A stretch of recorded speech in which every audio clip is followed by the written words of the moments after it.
All right, gentlemen, are we ready? Ready, sir! Reporting in. Hoorah!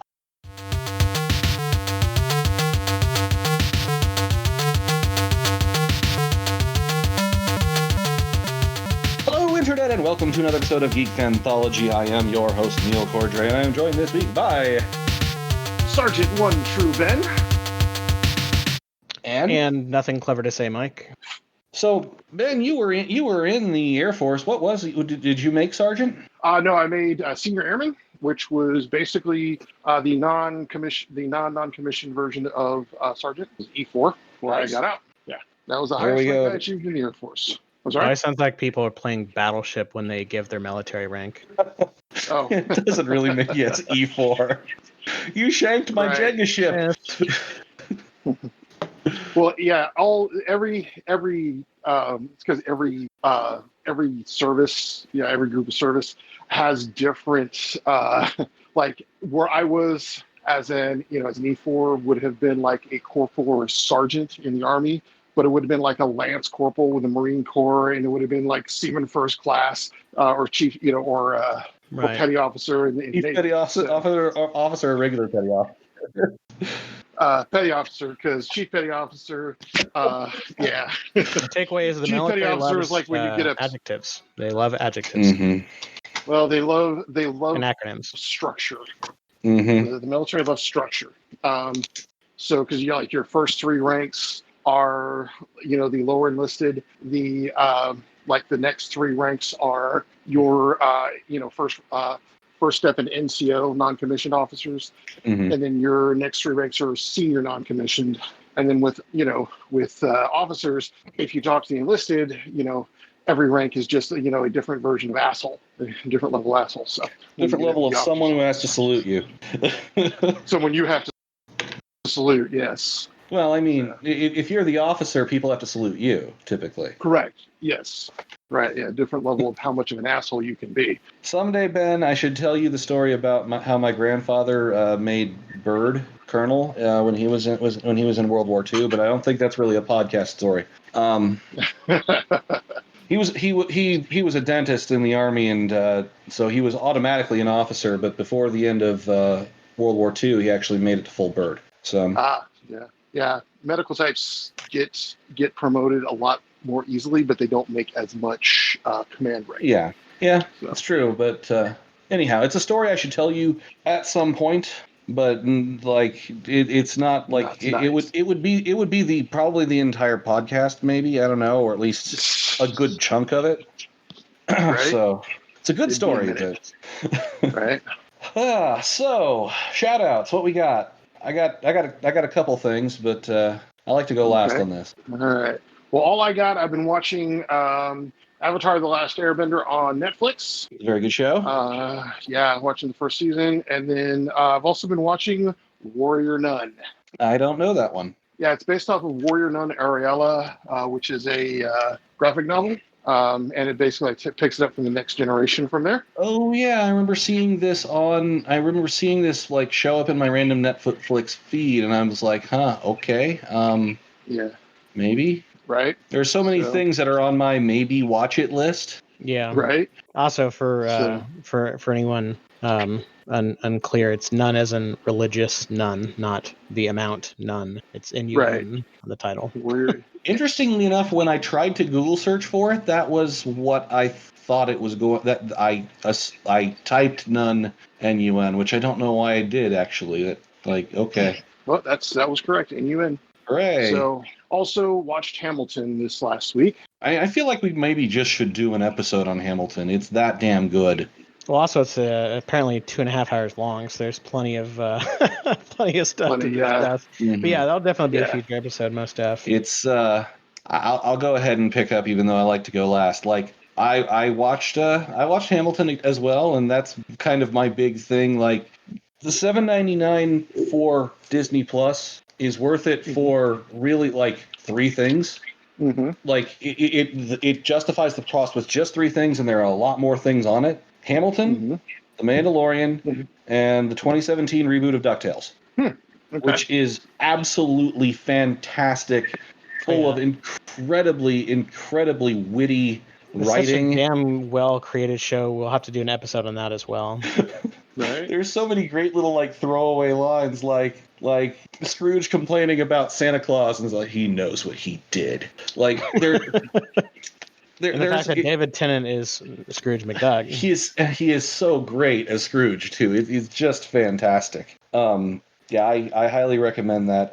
The actual shout out I was going to give, like, totally check those out, but that's corporate shout outs. I like to try and signal boost people that you may not have heard of. And in this particular case, I recommend on YouTube the channel Translator Fails. She has so many more people who pay attention to her than I do, but I'm still going to shout her out. She is a musician who takes music and rams it back and forth through Google Translate a bunch until the lyrics are hard to are hard to understand, and then she sings them to the tune of the song that was translated. I highly recommend her translation of the opening from Hamilton, which is how I ran across her. Her translation of "You're Welcome" from Moana, and her translation of what was it called? Total Eclipse of the Heart. Oh wow, I can't wait to check that one out. That'll be fun. I mean, that song is already insane, so it's a great song. If you don't get me wrong, I love it. It's a great fun. song to pull out dramatic karaoke in a fun way. Yeah, but like it's already so just out there, just of its own theatrical nature that running it through the translator a million times has got to be epic. It is excellent because you can kind of see what the translator was thinking, but only kind of. She also did a pretty good cover of "Take Me Home, Country." Like pretty much everything she's done is really good. The only one I didn't really enjoy was the translation of "This Is Halloween." Like it was, for me, that was very of the ones that I've watched. Like it wasn't bad. It was just like, okay, yeah, this is okay. So, all right, Mike, what you got? Well, it's good I have a couple backup ideas because Ben, you bastard, you took my initial shout out, which was Avatar: The Last Airbender. I just started watching that last night, and I'm super addicted to it. It's really good. It's so excellent. Right? Yeah, I had been told, like, you know, in passing or heard in passing on like shows and people that I followed and watched, they're like, oh, it's a great show, blah blah blah, it's so good. And I was just kind of like, I just kind of shrugged because at the time I was focused on something else. Where I'm like, yeah, I'll eventually get to it. And then, you know, the convenience of it just dropping on Netflix and being right there, a tap away. I'm like, all right, well, you know, I don't have anything in particular I really need to watch right now. I'll just play this while I'm playing the game. And then I started watching it. And I'm like, holy crap, this is instantly compelling. And the humor is actually really funny, which is so difficult to pull off on a show that is for all ages. So I have to say, like, the fact that it is a show that is, it's like, it has good action and consistently funny humor and actual themes that, like, it doesn't treat the audience like they're idiots, which again is a rare quality in a show that is aimed at kids, or at least aimed at everyone. So I just have to applaud it for being so well done in all those respects while still being something that casts such a wide net for an audience. I mean, it was a show that was on Nickelodeon, for crying out loud. Yep. That's why I like DuckTales so much. Yes, yeah, exactly. Avatar's fucking great. Yeah, I respect the hell out of DuckTales for many of the same reasons I mentioned and more.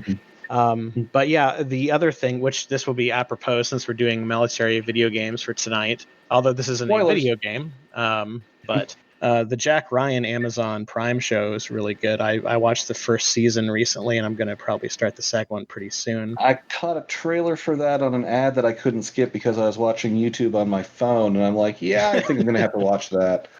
It's really good, and part of it, well, I've been, generally speaking, I'm a fan of all things Clancy, or at least, you know, at this point, all things with the Clancy name on it, because he has died a while ago. Yep. And even when he was alive, it was one of those things where something would come across his desk and it's like, hey, Tom, we're going to put your name on this thing. You want to sign a check? And he's like, all right. which isn't a slight. It's just an observation, because, like, generally speaking, like, I haven't really come across anything with his name on it that I thought sucked. So apparently he does a good job, or I should say did a good job of, you know, quality control and consulting and oversight and all that good stuff. But yeah, it's a really good show.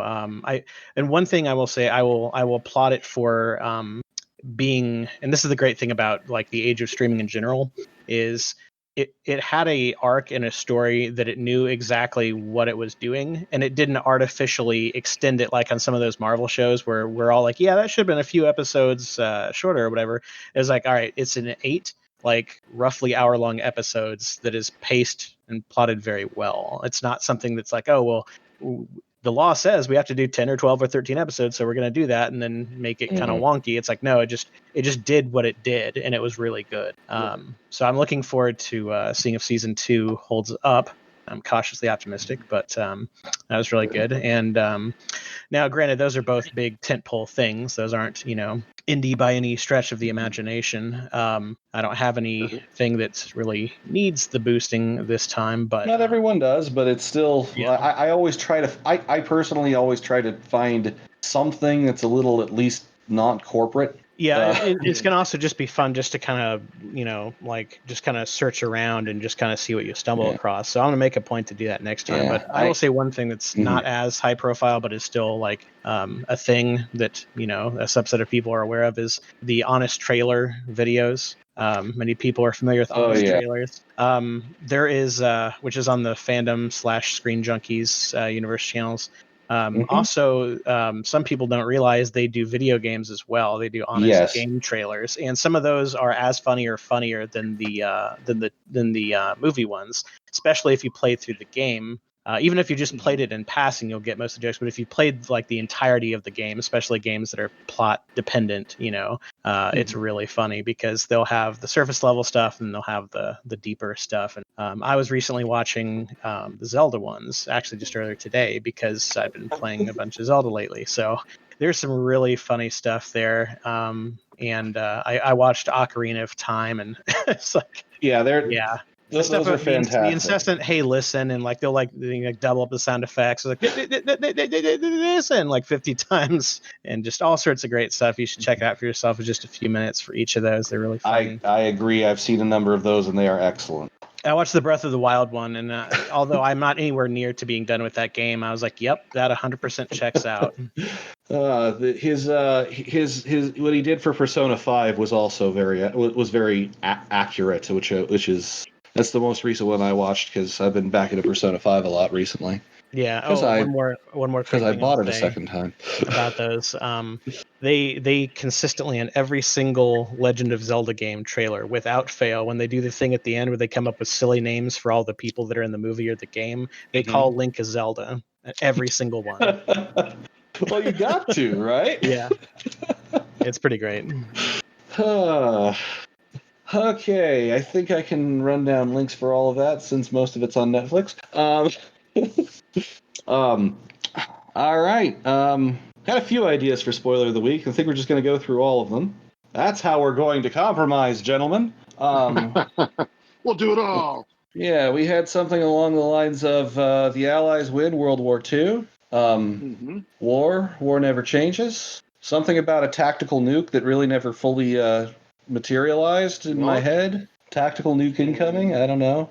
Or you're not good enough to run with the tactical nuke kill streak bonus because it's like 20 or something. Or how about Germany totally got screwed by the Treaty of Versailles? Well, oh my God, did they get screwed by the Treaty of Versailles? Well, mine was Hitler dies at the end, so. Yeah, it's probably, one other thing that I want to shout out was a video that was made 3 years ago by a gentleman named Bill Wirtz called "The History of the Entire World." I guess it's about 20 minutes long. It's totally excellent. Check it out. That's actually kind of where Germany got screwed over by the Treaty of Versailles, because when he's getting to World War I, he's like, hey, World War I's over, and really pretty much all it's proved is who's going to be on what side in World War II.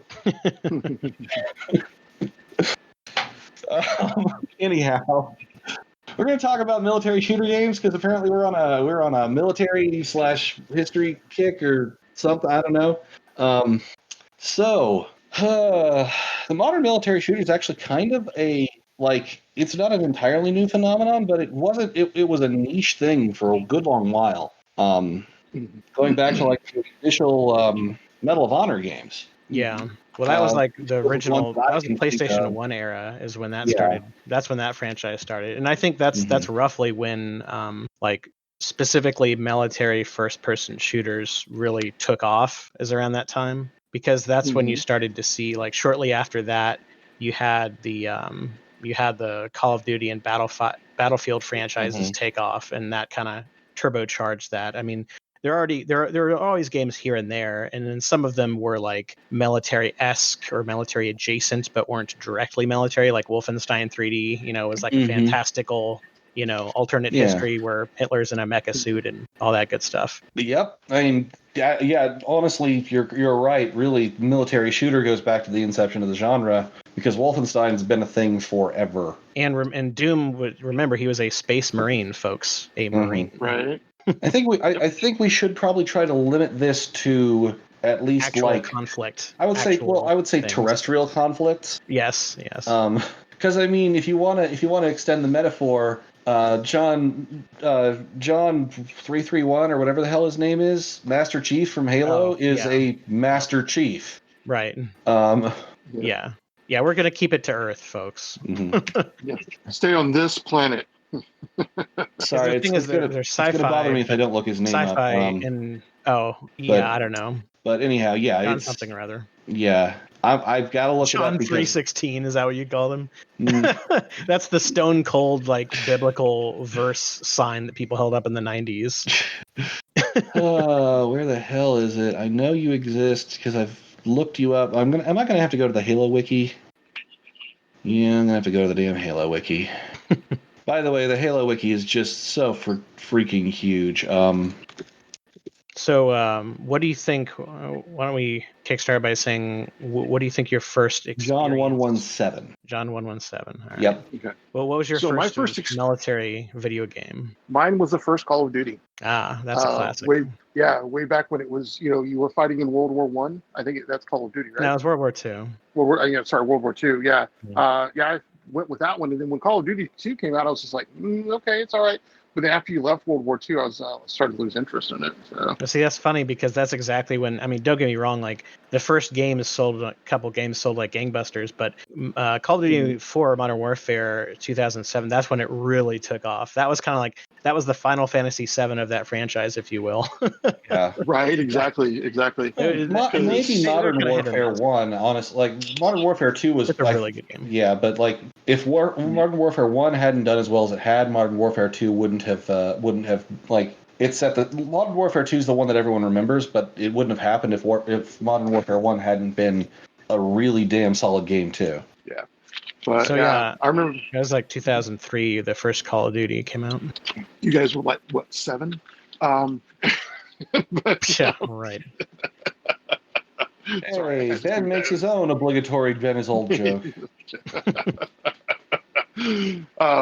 But yeah, I remember doing it because growing up, for me, World War II was the big war because nobody talked about Vietnam because still too soon. Yeah, and even less people talk about the Korean War. There's a reason why it's called the Forgotten War. Right. Except I mean, I don't know. I watched a whole hell of a lot of MASH when I was in high school. Yeah. Well, see, MASH because it was on funny. Right when I got home for an hour, and I liked it. It was funny. So, but yeah, so the equipment was right.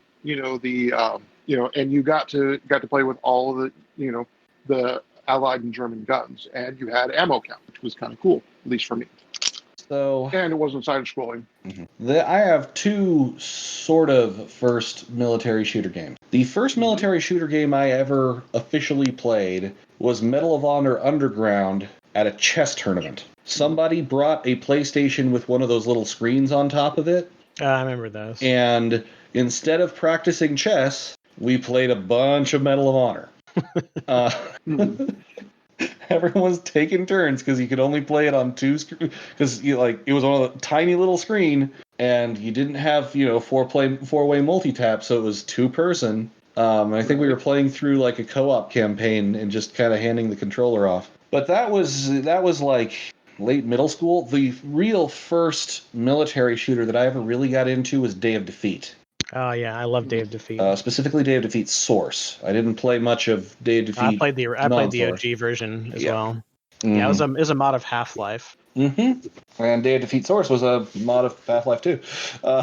Technically, it was even originally in the very early stages, it was called War in Europe for the first couple betas, and then it became Day of Defeat. I remember playing on the map Avalanche, which involves the Allied forces having to hold the bottom of a hill while the Axis forces try to charge down and take the hill and get down. It's in an urban thing. And I remember getting one particular one particular setup where there was a church bell tower that you could go up to. It was intended as a sniper or machine gun nest. And I went up to that, and then I dropped down and took fall damage onto the archway above the door to said church, and set up my machine gun there. And I had just an absolute choke point on the 2 points of egress that the Axis could come into. It was a blind corner. They would have to know I was there and pre-fire while coming around the corner. And even then, I actually had really good cover. I tell this story because it was the only time I've ever played a shooter game wherein I ran out of ammunition. Yep.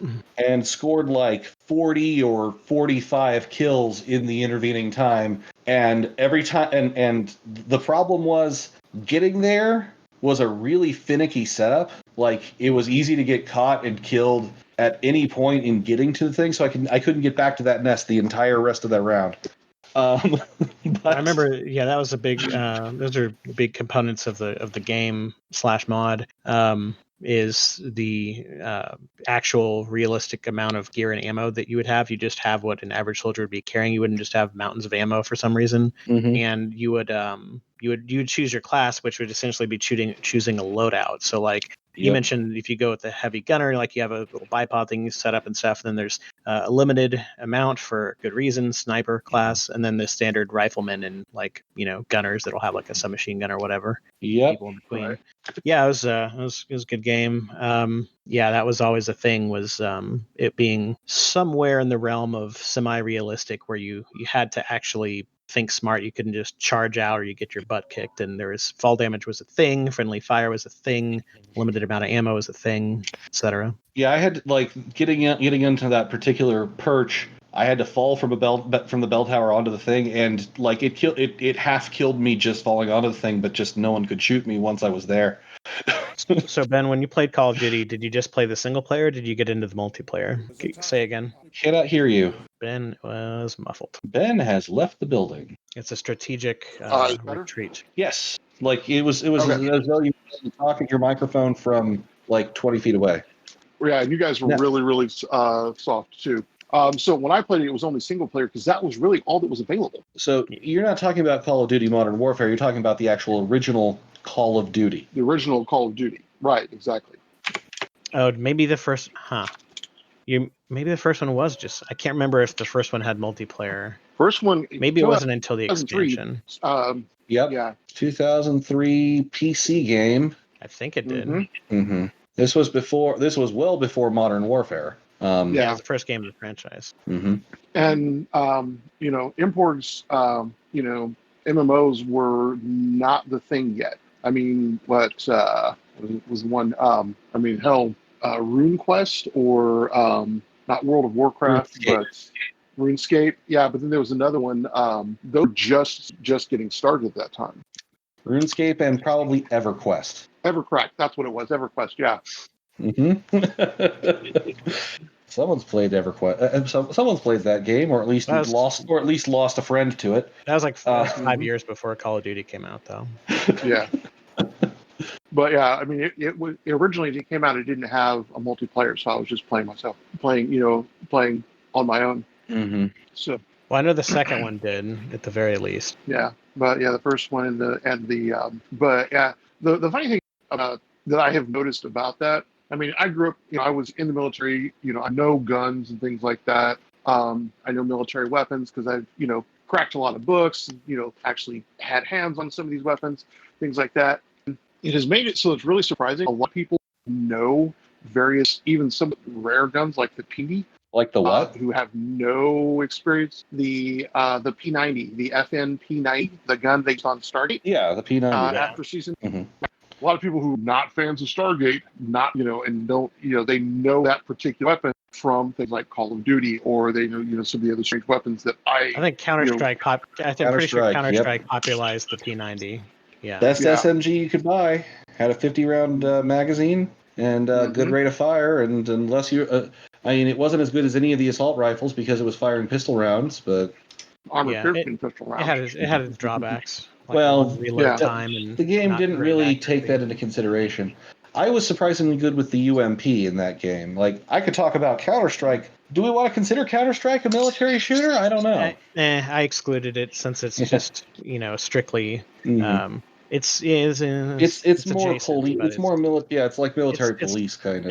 It's like elite law enforcement. Yeah, I'd say the only one that teeters over into that line, which I included on the list, is Rainbow Six, because Rainbow Six is a special counterterrorism unit, but it's a multinational one that specifically recruits elite military operatives. Yeah. So I consider it a joint military operation, basically. I included the franchise. Yeah. Then I will only say this much. When I was in college, I was actually an admin on a Counter-Strike server, and played it super religiously for like most of my freshman, sophomore, and junior years.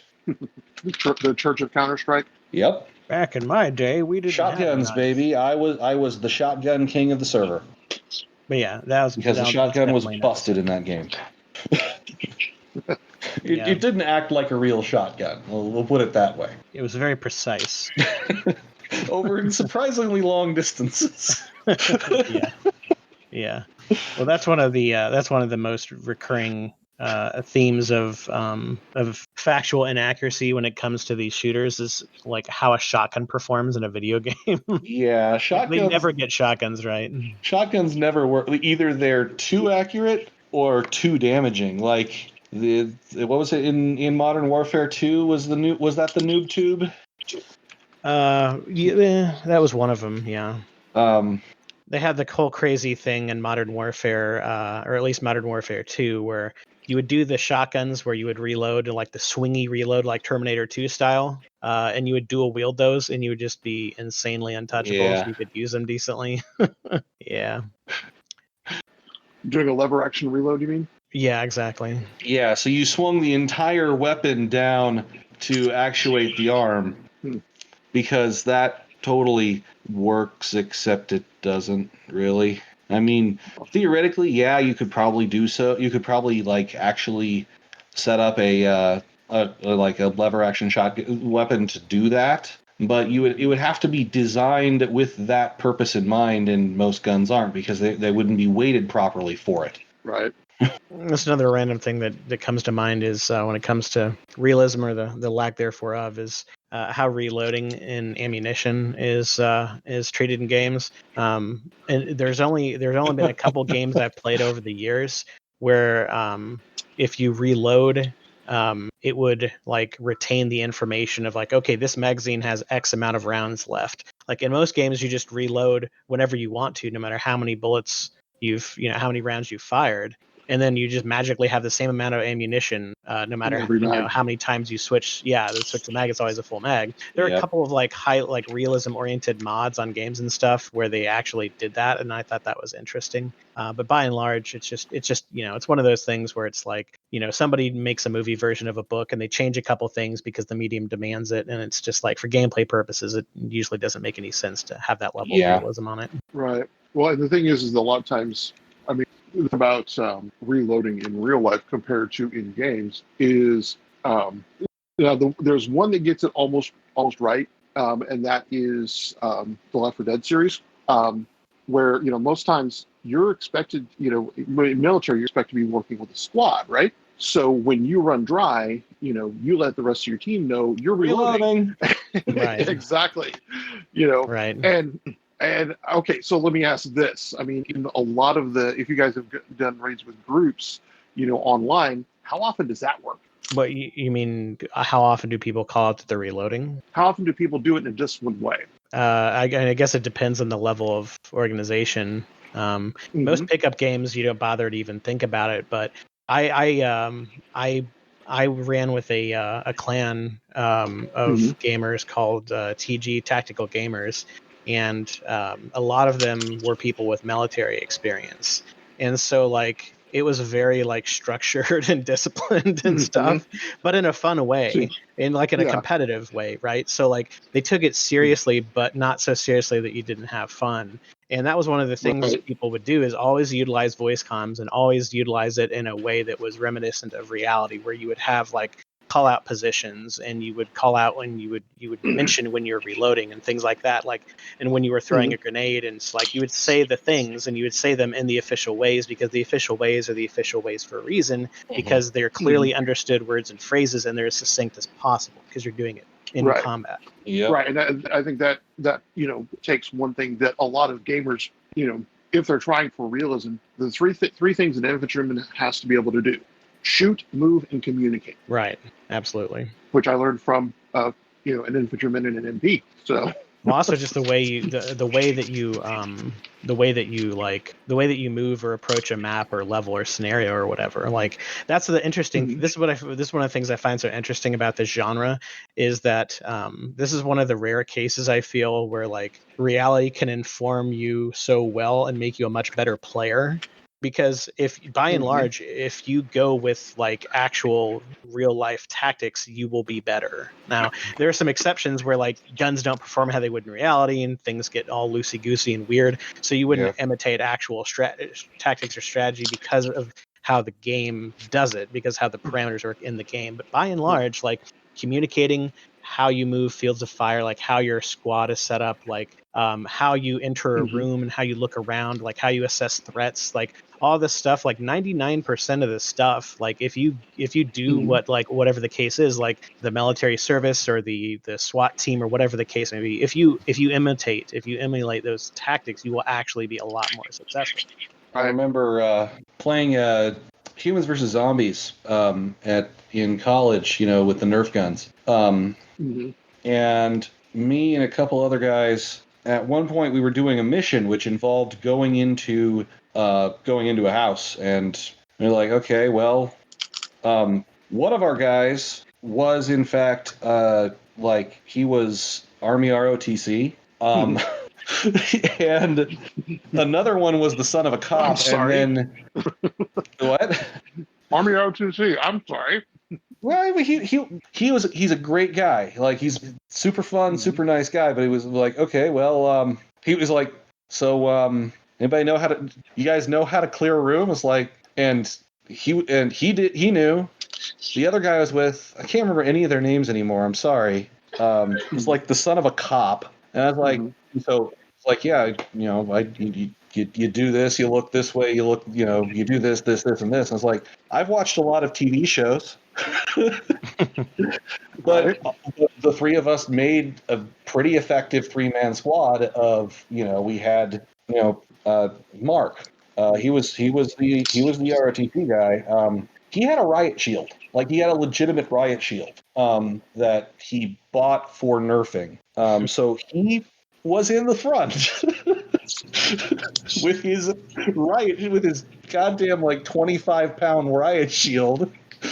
Lead with armor. Yeah, I remember when they added that to Counter-Strike, and it completely changed the game. But Counter-Strike is a different episode. It was a 100% legit Lexan probably would stop small arms fire riot shield. Oh, actually, there's another example I can use though that did make the list, and that's Rainbow Six. Rainbow Six in general. I didn't play the OG Rainbow Six game. I'm sure that was involved, but and on PC. I played a lot of Rainbow Six Vegas and Rainbow Six Vegas 2, and riot shields are a big part of the the planning and execution of those those missions. Yeah, it's one of those things where it's portrayed and utilized differently in different games, and your mileage may vary. Right. But yeah, to just briefly finish my story, I was the big man in the middle, and then the other guy rode drag and watched our flank, and we did well in that particular mission. Yeah, well, it's one thing I've always liked when I'm playing like role playing games. If I'm with someone who's also former military in a fight, me and that guy, that's the guy I want to be next to. Because I was Air Force, I was civilian in uniform, but that's the thing is, yeah, if you imitate, if your art imitates life, then yeah, you're probably going to do pretty good in that. As some of the fellow military people say lovingly, chair force. Yeah, I hear that thrown around chair a lot. Force. Yeah. There's so much. It's kind of funny because they don't laugh at us between the branches. Yeah, I mean that's the thing is, when what an infantryman's favorite Air Force guy's name is? Bert. Which is the sound of the gun on the sound. Yeah. Yeah. Yes. Yeah. Bird. It's the sound of an A-10 Warthog firing. Yeah. Yes. Absolutely. Yeah. Well, actually, it's pretty much any branch, Army, Navy. That's the most iconic example, though. Yeah. Bring in the gunships. Bring in air support. Yeah. Which that's the other thing about a lot of actual real life modern warfare. There are some cases where these guys don't see the people they're actually shooting at. They're basically pouring a lot of fire at a covered position that they think gunfire is coming from. Probably people there. Well, not anymore, but the more games, like the more games have progressed as far as like graphic fidelity and like the budget behind the games and stuff like that. The more you see of that, though, especially in games like in Call of Duty and Battlefield, where you have all this like stuff where you're flying or gunning in like the airplane or the helicopter, or calling in the airstrike, or you're doing a drone thing or whatever. There's a lot of portrayals now of the other stuff that's not just the like ground, relatively close, firefight stuff. There's a lot of the other like asymmetrical stuff and the stuff where it's like from a long distance, aside from just traditional sniper rifle stuff where you're talking about like drone strikes and like flybys, like bombing runs and all this stuff. There's just kind of depends on the game you're playing, but that was actually one of the things I enjoyed the most about Battlefield 2, which to this day is my favorite Battlefield game. This was 2005, so only a couple years after the first Call of Duty game. Is a bit of a milestone. The first Call of Duty game is kind of like the Battle of Yavin in this timeline that we use here.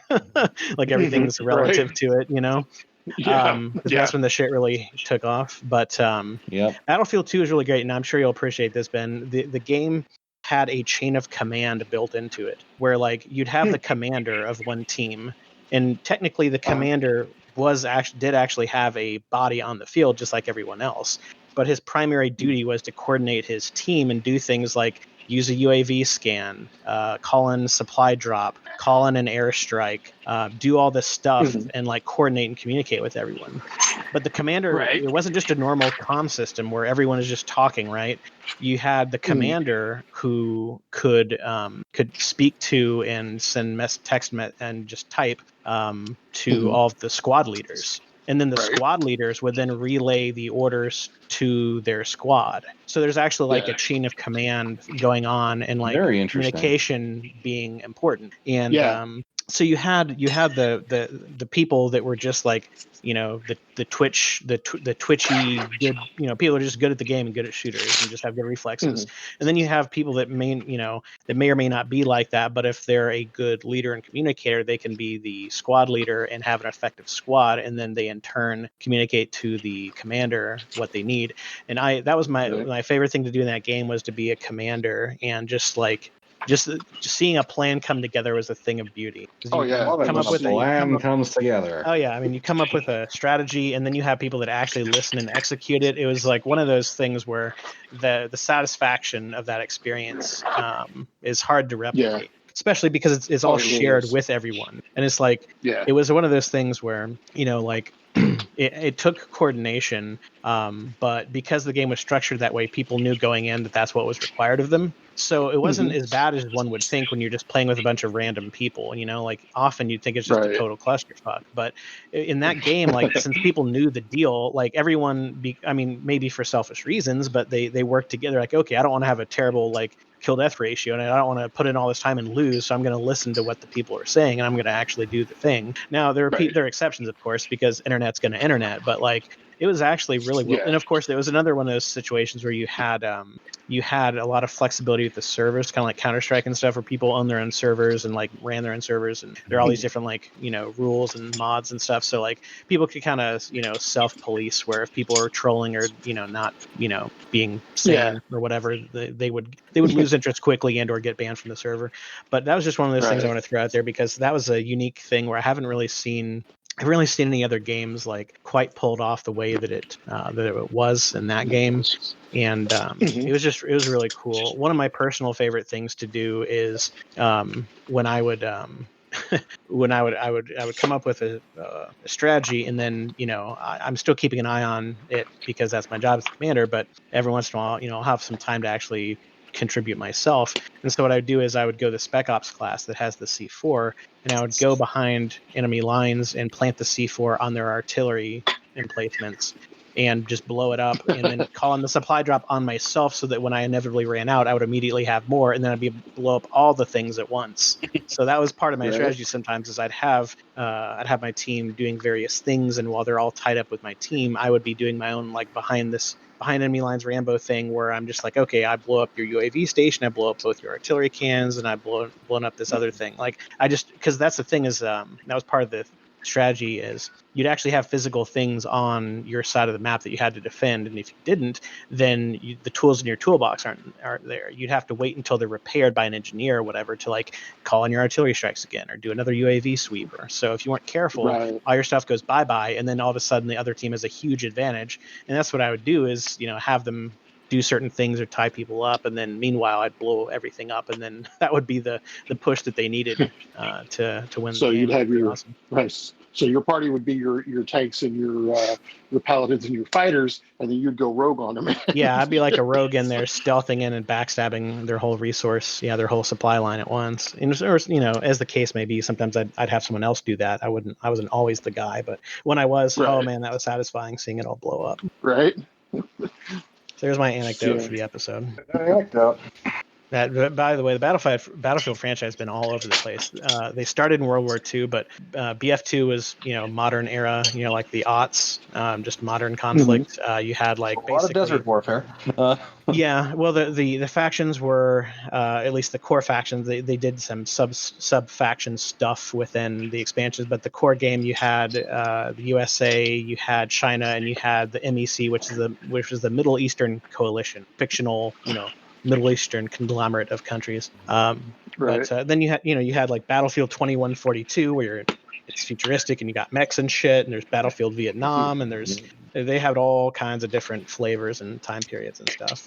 Right. But again, we're trying to stay on Earth, so. Yes. Yeah, 2142 is excluded. Right. Trying to stay on Earth and maybe keep things semi-realistic, because like I could bring up Command and Conquer again, but that's not even like. It's interesting. We're talking about a bunch of military shooters, but military is not exclusive to the shooter genre. It's just that's where it shines. There have been a lot of the main genres. There have been a lot of really good RTS military games. If I might make a brief digression to a very old school form of military game, I actually just realized what is in fact, in truth, the oldest military game I played, which was playing Axis and Allies, the board game, with my siblings. I thought we were just sticking to video games. That's just a brief aside. You could also include Risk. Yeah, I was going to say Risk or Stratego would probably be the first military game I ever played. Those are a little more abstract, whereas Axis and Allies is literally set in World War II. And you're stupid if on your first turn as Japan you don't immediately enact Pearl Harbor. Like it is a bad idea to let the U.S. Navy that starts in Pearl Harbor survive the first turn. Right. So with I mean, if you want to get into that, in games, there's also one called, um, I for an entire summer, uh, oh, and I can't remember it now. I can't remember the name. It was on the tip of my That was a getting old. digression anyway. Yeah. Okay, right? Because that's a reenaction. It's cricket. That's a reenactment of a famous intergalactic war. To go back to Douglas Adams for a second and Hitchhiker's Guide. Right. To get back to video games. Yeah. It's interesting that we tend to pit like I remember being really excited for Battlefield 1, the new game that came out like a couple years ago, because unlike every other modern military shooter that has been made in a long time, it was set in World War One. Like no one does World War One because it was mostly trench warfare and was horrendous and probably not very fun. And it turns out that was kind of accurate. Yeah, there's really only been a few of them over the years, and of course, even then, the Battlefield 1 is kind of like a Michael Bay-ized version of it, where it's there were way too fantastical. many automatic weapons in Battlefield 1. Yeah, they take a lot of creative license for the sake of the gameplay. But I remember there was a mod. I think it was like Half-Life or one of those games in the late '90s. There's a World War One. I think it was a Half-Life mod. There's a World War One mod. But yeah, like that's the problem is like it becomes the subject matter is inherently non-compelling for gameplay because it's just, hey, people line up on one line and another, and there's a trench, and they shoot each other, and they run across and they get shot. Like that's the TLDR version of the war, more or less. Pretty much, yeah. And also, tanks weren't really a thing. Like they're just starting to become a thing. So there weren't really much in the way of air power either, because they had airplanes in a military context. Yeah, like that's all you had. So like, by its very nature, there's a huge swath of possibilities that are just excluded from it. Yeah. Yeah. I was just excited because it's like, wow, it's not Desert Storm or World War II, which is like every game ever, right? I love it when there's unique stuff and conflicts that aren't visited very much. Actually, I'm going to keep going back as well because there are about 1 million Half-Life mods. Okay, you guys. It's because it was incredibly easy to mod on purpose. Like they released mod tools for it, and it was brilliant. That was very forward thinking of them. But and then they could buy all these mods and release them publicly, like Counter-Strike and Day of Defeat and Portal, and that was even before Steam was a thing. Yeah, Steam wasn't a thing until 2004. We lost 2. Ben again. Ruh-roh. And now he's back again. So anyway, what I was going to say there is... You back, Ben? Yeah, I'm back. Okay, sorry to interrupt you, Mike. Yeah. I don't remember exactly what it was called, but it was a Revolutionary War mod. And they had a Civil War one as well. So like if you played those games, like you're talking muzzle, you're talking like black powder, like reload times out the wazoo. And it was like, bayonet charges for days, all sorts of interesting stuff going on. You actually reminded me of the very first military video game I played. I had forgotten about this game. I need to look it up again. I wonder if it's as good as my memory says. There was a game for the NES called North and South. Oh, yeah. I remember that game. I think I remember. I also remember Genghis Khan from the original Nintendo. Genghis Khan. I remember that game. And I remember it was a strategic... It was half strategy game, half event game. There were like a few mini games that were played inside it. I remember trying to take the train was my favorite mini game in the thing, but I was so young. I only just remembered it existed as a game. So, sorry, it was interesting because theoretically you could have the South win the Civil War. Apparently it was released on the NES as well as the ZX Spectrum. And yes, I will call it the ZX Spectrum because it was a British computer. I will allow it.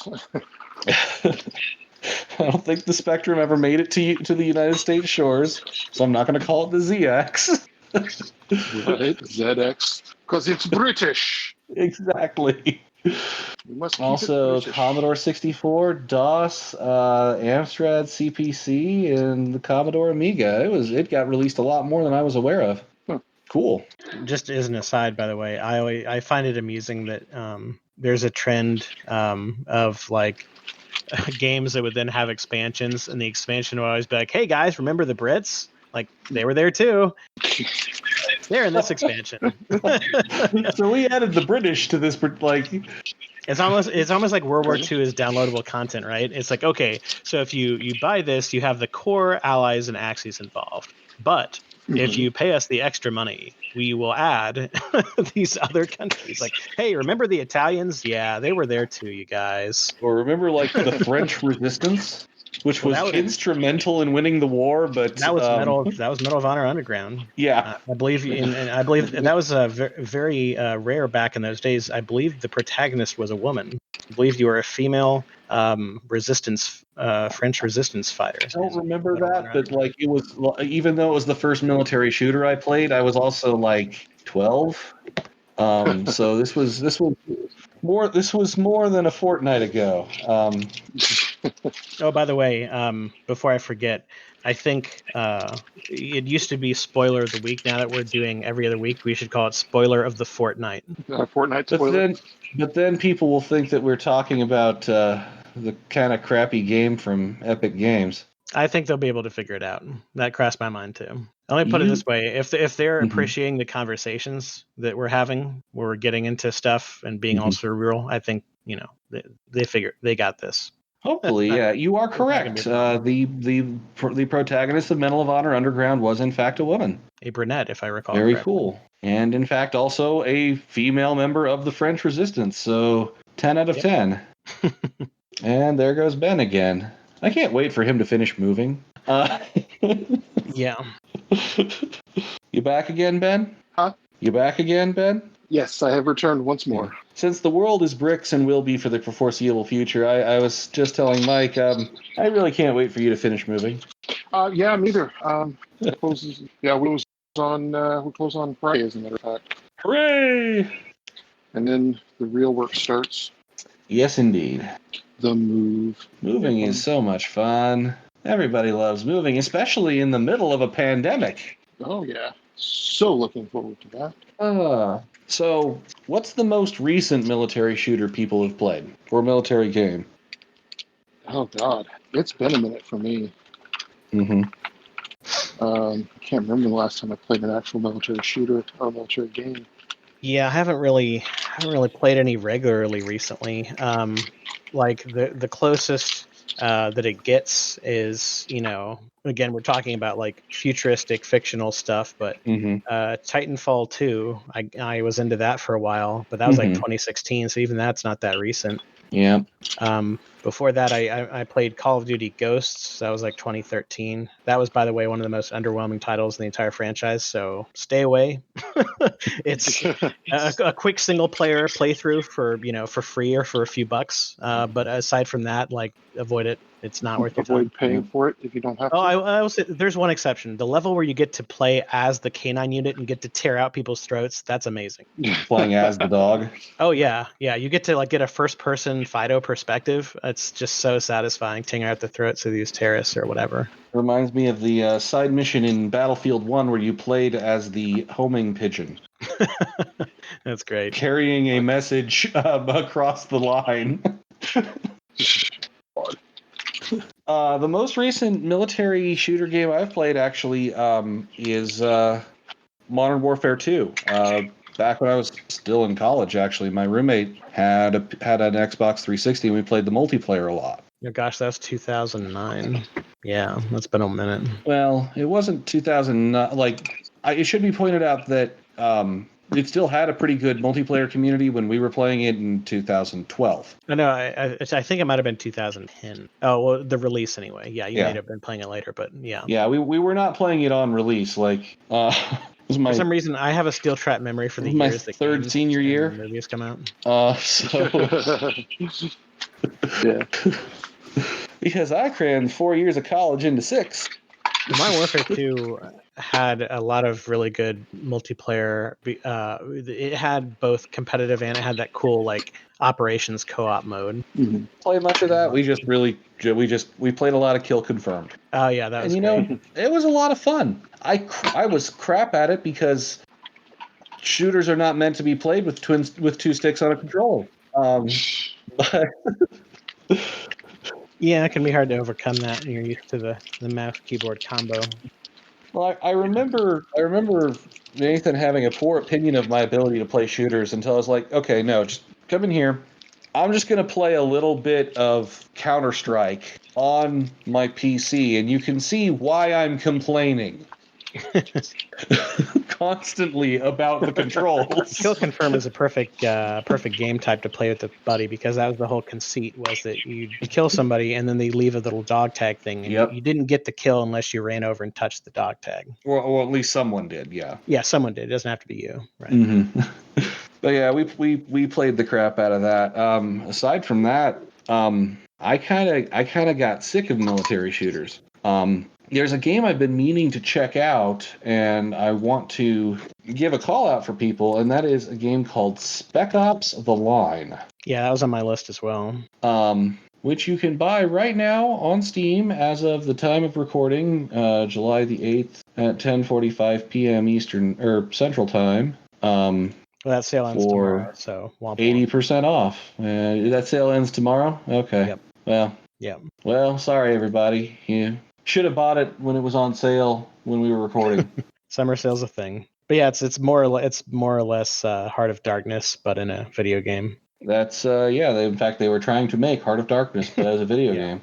They were very transparent about that. Also, I apparently own 3 of the games in the Sniper Elite franchise because I got them in a bundle at some point, but I've not played them. Not to be confused with Apocalypse Now, which is Heart of Darkness in movie form. Yep. I apparently own, Sniper Ghost Warrior 2, and I can't remember why I got it. Hey, Ben's back.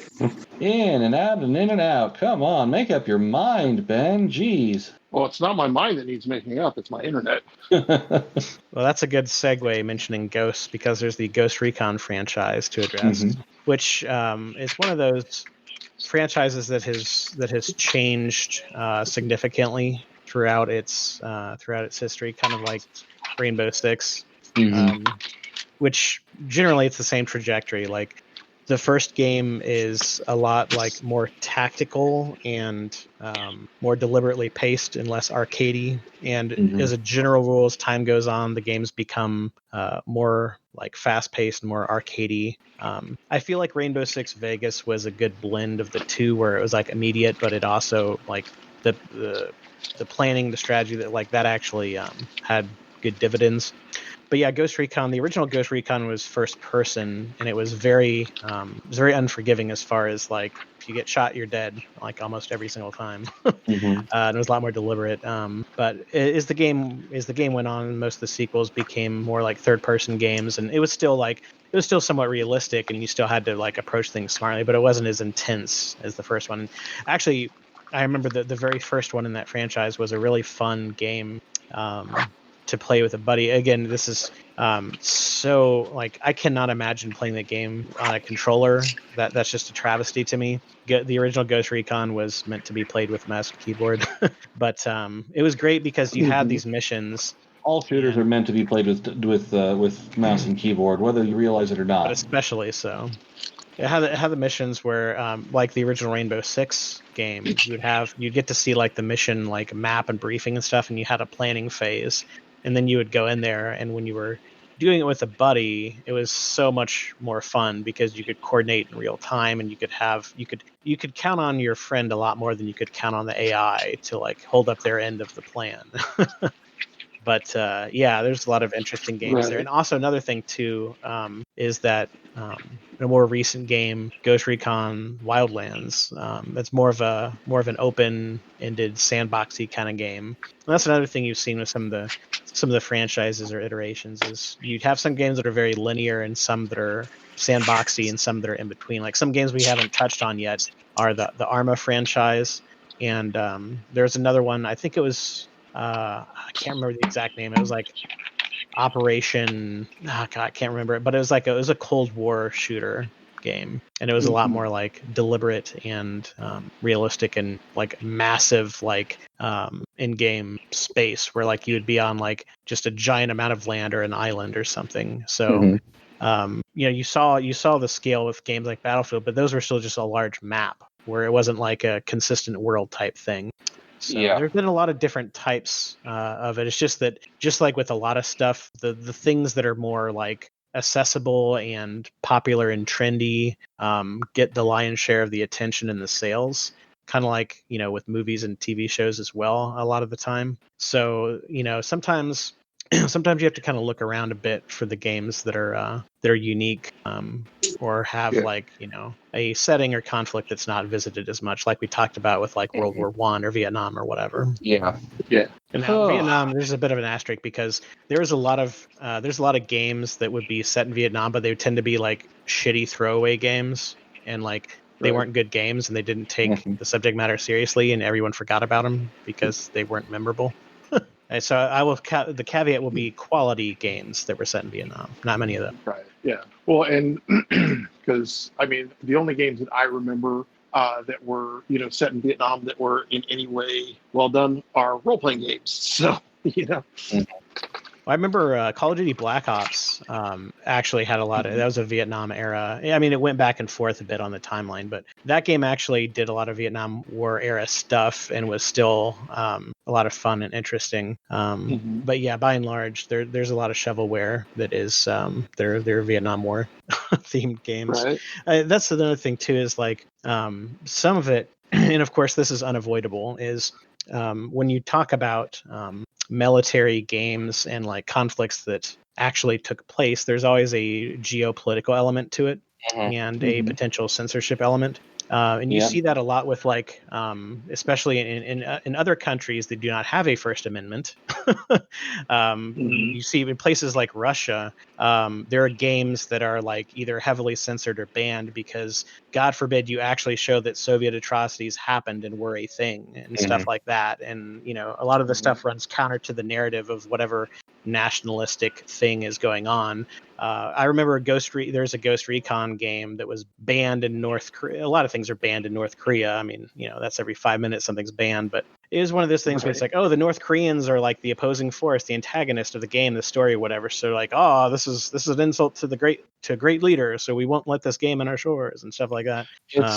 It's actually worth mentioning that that Wolfenstein Youngblood is actually one of the first Wolfenstein games to be released uncensored in Germany.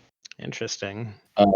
Because Germany has this whole thing about they're really ashamed of having been Nazis, which, good. It's good to be ashamed of being a Nazi. But as a result, like depiction, they don't particularly allow depictions of Nazi imagery in Germany. Well, I think there's a sort of perverse irony to that, because then when you get people that are like, when you get into the realm of like Holocaust deniers and like stuff like that, like, well, they don't deny it. They just don't let anything that could even be potentially be seen as anything that could be Nazi that's not show what I'm up saying ever. at all. Yeah.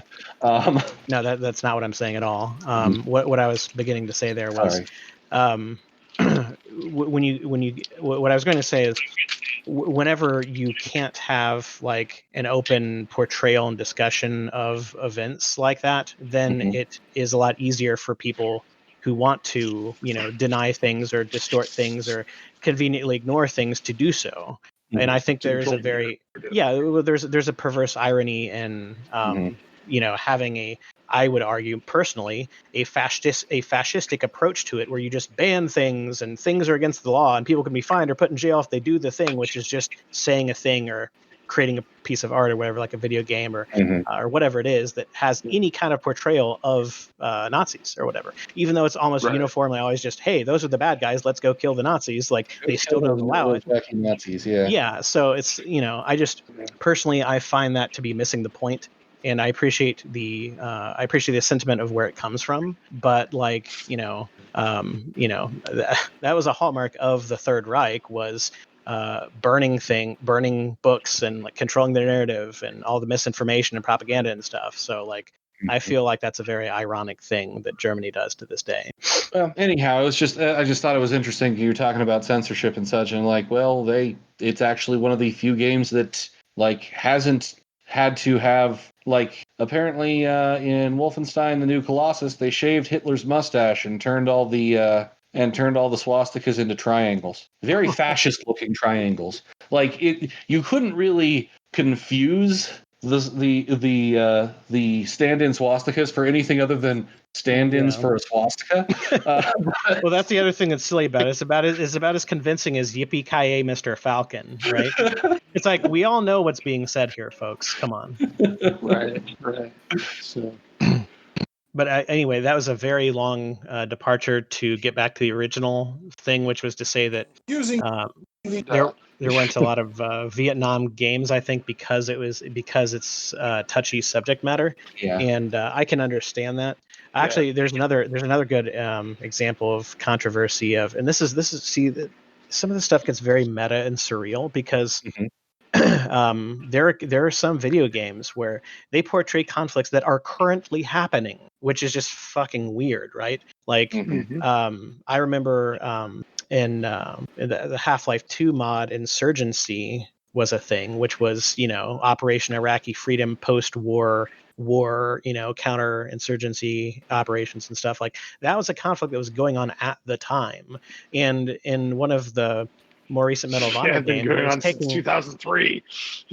Well, Afghanistan has it beat, and this was another example because we're now it's winding down, like knock on wood with these negotiations going on and stuff. But like 2001 is when military operations in Afghanistan begun, and I remember Medal of Honor. I want to say it was the game that it came out in like 2014 or 2016, something like that. It was like sometime between 2010.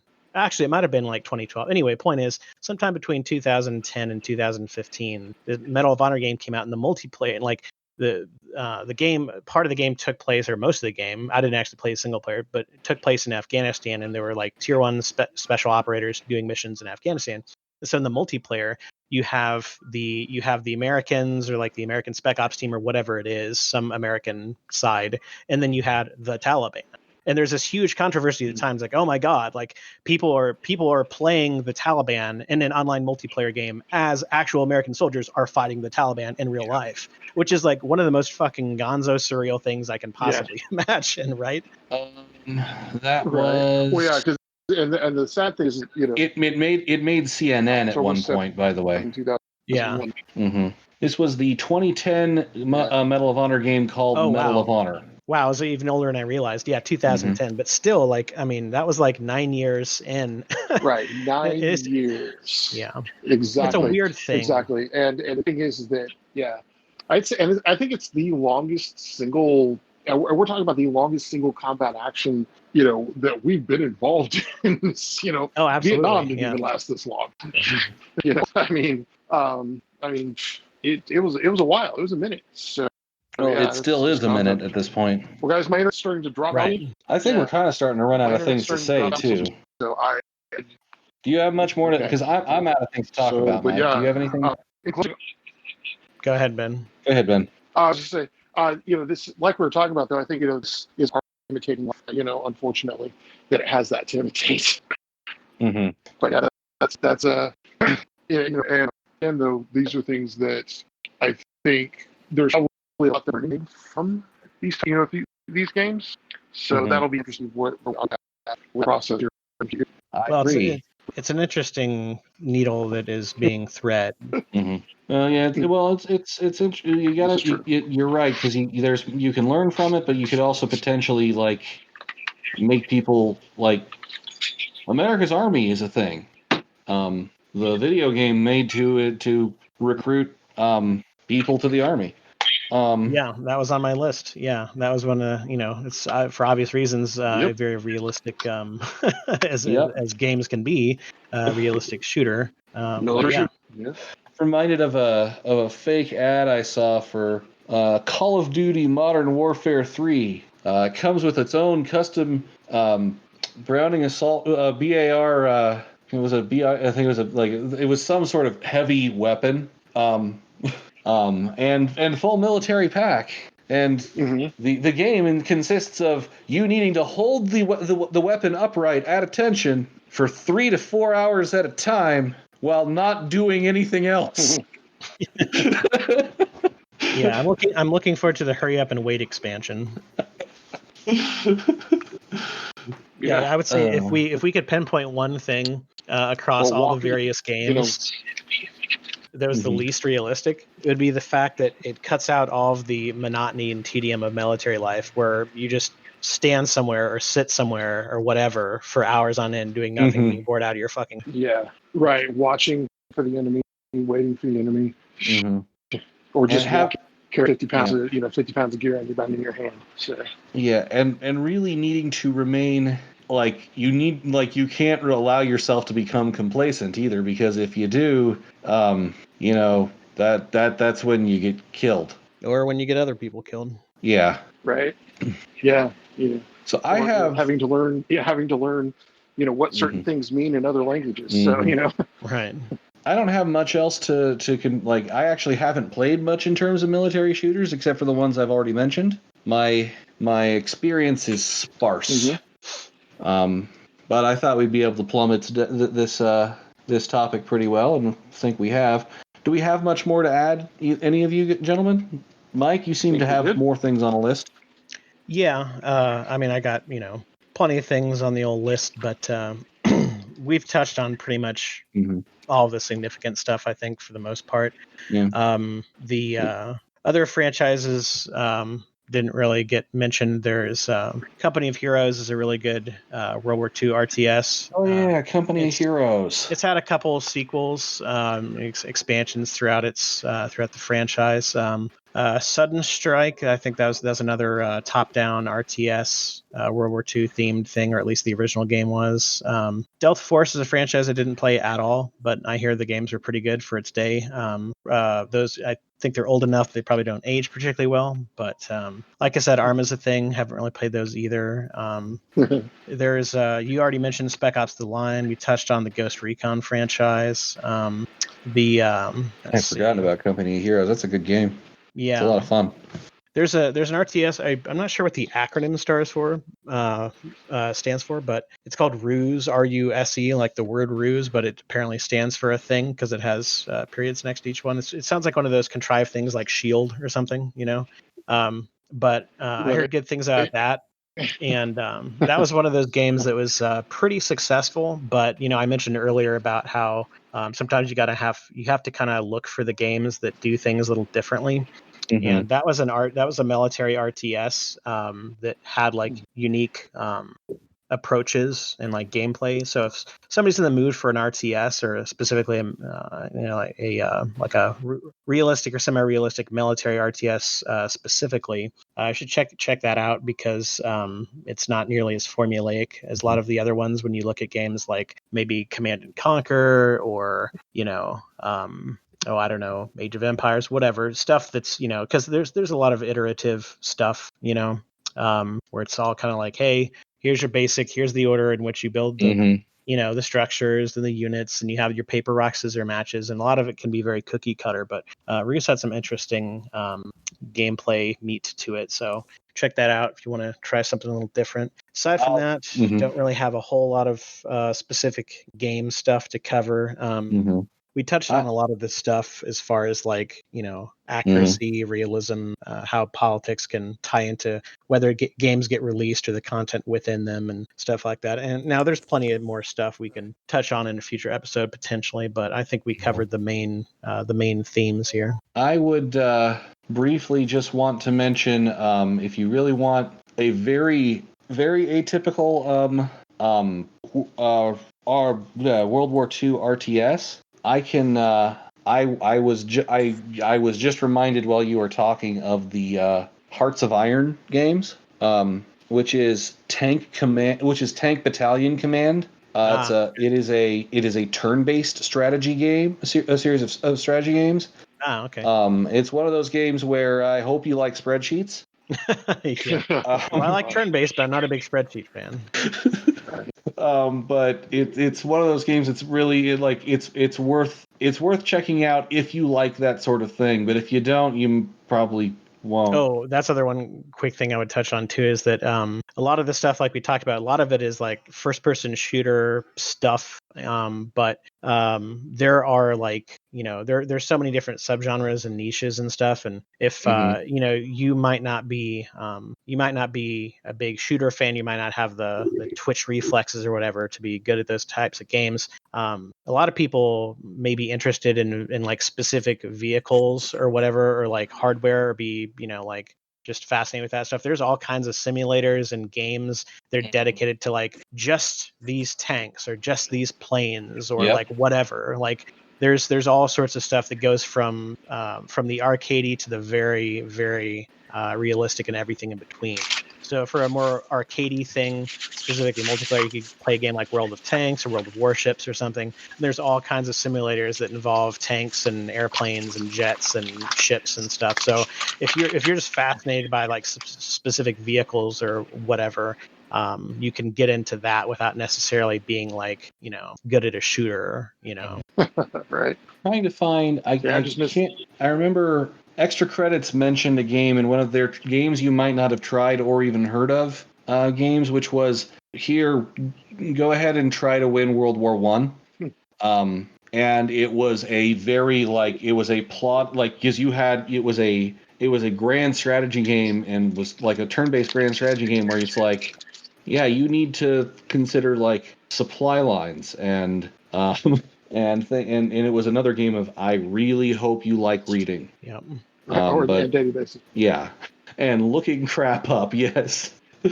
Right. It's a fine line between video game and like like Fantasy League but war. Right. Or it's like Fantasy League World War One instead of Fantasy League football or whatever. And I can't find the game at this point. It was Panzer Corps? Diplomacy is the board game I was mentioning earlier that is turn-based and no dice. Yeah, Diplomacy. I would love to get in a game of Diplomacy at some point. My brother Ethan has played it a lot, and friend of the show, brother Ethan, and confirmed lover of spreadsheets. I mean, he's a librarian. What do you want? Well, and I don't think any other game, to me, captures the actual spirit of warfare. Like in the first Call of Duty, when you are playing a Russian soldier and you start off with a clip of ammunition for a Mosin Nagant. No gun. You just wait for somebody around you to die so you can pick it up and hope you survive that one. And it should be pointed out that he is using clip correctly. The Mosin Nagant actually was a clip-fed weapon, not a magazine. Yeah, I was going to say this is one of the rare instances where you will hear him say clip because it was actually a clip and not a magazine. Ben owns a Mosin, so yes, I actually own a Mosin. I fired that goddamn. It's a classic example of a gun where like you buy the rifle itself and it's like you're finding them at the bottom of a box of tricks, but if you want to buy the ammo for it, it's going to cost you. Yeah, like for some reason the rifles are dirt cheap and the ammunition is, well, I shouldn't say for some reason, we know why. It's a very specific kind that's not used for most else. Mm-hmm. Right, yeah, the 7.6 by 5.4R ammo is very old, but you can buy big old 1,000-round tins of that shit. Military surplus. Yeah, Russian ammo, actually, if you know where to look for it, it gets really effing cheap. In Soviet Union, ammunition buys you. Right? In Soviet Russia. Yeah. All right, well, we made our Yakov reference, so I feel like we're ending on a high note here. Yeah, it's like and on a bang. The Soviet Union. Yeah, on a bang. We're talking rifles. Celebrate with a nice glass of Smirnoff. Mm-hmm. Right. So yeah. The guy's way smarter than his act makes him look. He's. Oh yeah. Well, he teaches business and marketing at Missouri State University from time to time, and apparently his classes are one, actually still super funny. He doesn't turn off the comedy, but two, also some of the damned hardest classes you can take at that school. It's like Dolph Lundgren all over again. Yeah. Or like Larry the Cable Guy. Yeah. who is also surprisingly intelligent and erudite. Not that you'd know it from his persona. Yeah. 'Cause Well, it makes sense that an intelligent person has a persona that makes them buttloads of money. Mm-hmm. Yeah. Anyways, so I think we've kind of covered the, and found out that war does never change. It's true. We didn't even. I at some point we can do an episode on Future War and talk about Warhammer and Doom and It'll be like Halo. War in fact does change because now we got lasers. Technology and shit. changes, lasers and Yes. pew pew and shit. So It's what's the probably apocryphal quote associated with Albert Einstein?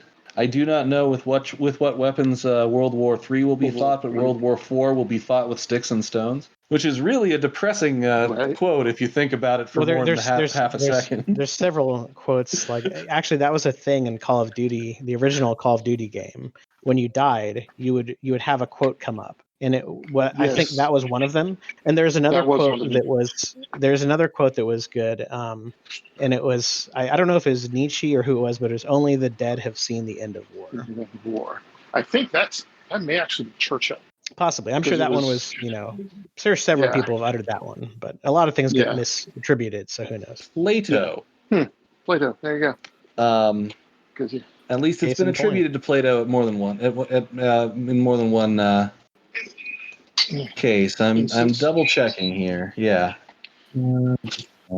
There's the fact check. Apparently, no, it did not appear in any of Plato's writings. I apologize. But it has been attributed to him on more than one occasion. MacArthur apparently said that Plato said it during a 1962 address to West Point cadets. Okay. There you go. So General Douglas R. MacArthur misattributed it to someone. We're going to get into a misattributeception pretty quickly. Yeah. Well, this has been Neil.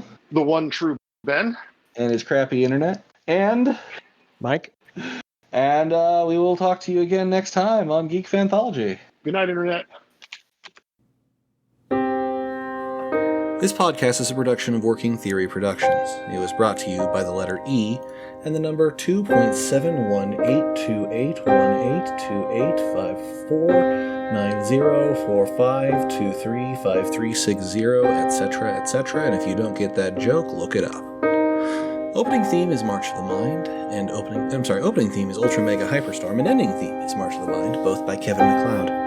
If you enjoyed this podcast or know someone who would, please consider sharing it on your social media, sending us an email, leaving us a comment, liking, subscribing, following, rating, all those other things that help build the algorithm and make sure that people see that it's a thing. If you really enjoyed this podcast, please consider making a donation, either a one-time donation on our website, through PayPal, or a reoccurring one on our Patreon at patreon.com/workingtheory. A final thought. I haven't actually played too many war shooters. Maybe I should get on that.